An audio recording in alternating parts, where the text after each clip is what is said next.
One of the signature symptoms of bipolar disorder is insomnia. In fact, it's the most horrible symptoms a person can ever experience. It's a torture not being able to sleep. During my most acute stage of bipolar disorder, I was unable to sleep for over 2 months. In this video, I want to share that experience and give an insight onto how it feels like to be extremely suicidal. My first clinical episode of manic depression or bipolar disorder happened when I was 18, which was about 18 years ago. Insomnia was the very first symptoms. I could not possibly stop thinking. The pace of my thoughts was so fast. Even taking 5 sleeping pills before bedtime, I still could not calm down. My heart was beating very fast. I had this extreme phobic and lonely feeling. I had to go to my mom's bed, hold her hands to ease off those feelings. My head started to ache like hell, and I felt like blood was gushing through my head as if I was about to have a stroke. I lost interest in doing everything. Those physiological symptoms were already unbearable since day 3 without sleep. 2 weeks without any sleep, the suicidal feelings started to kick in. At first, it was more of a desire. I wanted to die, but I wasn't planning on how to do it. When I saw in the news about a terrible, deadly accident, I was envious of the victim. I wish I could be the victim. And by this time, I still looked normal from outside. When I took those photos, I could still fake a smile, and people couldn't tell if there was anything wrong with me. 4 weeks without any sleep, all the physiological symptoms reached an extreme level. The headache was literally killing me. I wish I could hit my head against a wall just so I could pass out and get some rest for my brain. Part of my brain was extremely tired. I was yawning all the time, but the rest of my brain was wide awake. I could not stop thinking. The thoughts were so potent that they became audible. I couldn't sit still. I had to walk around, pacing back and forth like a lion in a small cage who had lost its sanity. I had to walk nonstop to divert some of those mental energies. When I look at myself in the mirror, my eyes started to look kind of fixated. The mustache started to grow thicker and darker than normal. My skin and my hair became greasier. The hormones started to go wrong. Food started to lose their taste.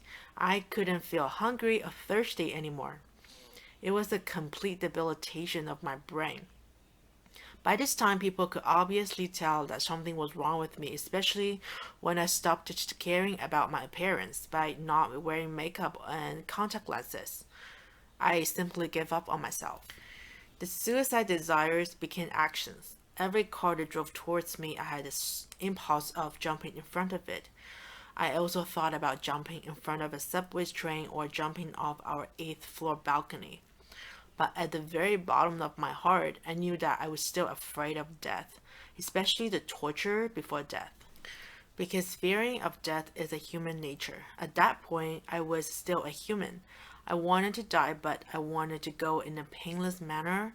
That's why a depressed person's first suicide attempt is usually overdosing on medications or drugs. It's just an easier way to go. 2 months without sleep, this is when I lost my humanity. Anyone, even if they are not mentally ill, if you deprive them of their sleep for 2 months, they would also go crazy. So physiologically, I cannot even feel if I wanted to go to the bathroom. The sensation for hunger and thirst was long gone before that. This headache made my head feel like a piece of volcano ready to blow up. My hair and my skin became greasy right after washing them. My eyes had absolutely no soul behind it. I literally looked like a zombie. When people saw me on the street, they were terrified to see me because it was the time of the SARS outbreak. They thought that I was a SARS patient. Internally, I was completely hollow inside. I was indeed a walking dead. I couldn't even use the word depressed to describe myself. I couldn't cry anymore. I no longer had any fears for death. I was indifferent to see my parents suffered because of me. I was devoid of any feelings. And I was planning to kill them because they were protecting me. They were watching me 24/7. At that point, I would do anything to kill myself. My illness had turned me into a psychopath. I had lost my humanity. I would devote a future video on the mentality of those individuals who committed the most notorious mass shootings in America. I will explain to you why people actually don't need a legit motive to kill total strangers.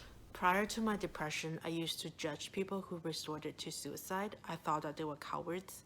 But after going through this experience myself, I realized that it's beyond a human being's ability to conquer those suicidal feelings.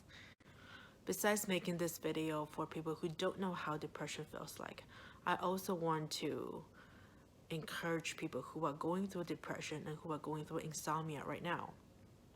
No matter how tough your situation is right now, you are able to recover just like I have. In my next video, I'm going to talk about medication. I'm going to share my tough journey on finding the right type of medication and the right dosage, which eventually led to my recovery. So see you next time. You can find my book Leap on Amazon, but you can read it for free on this website. The link is in the description section of this video.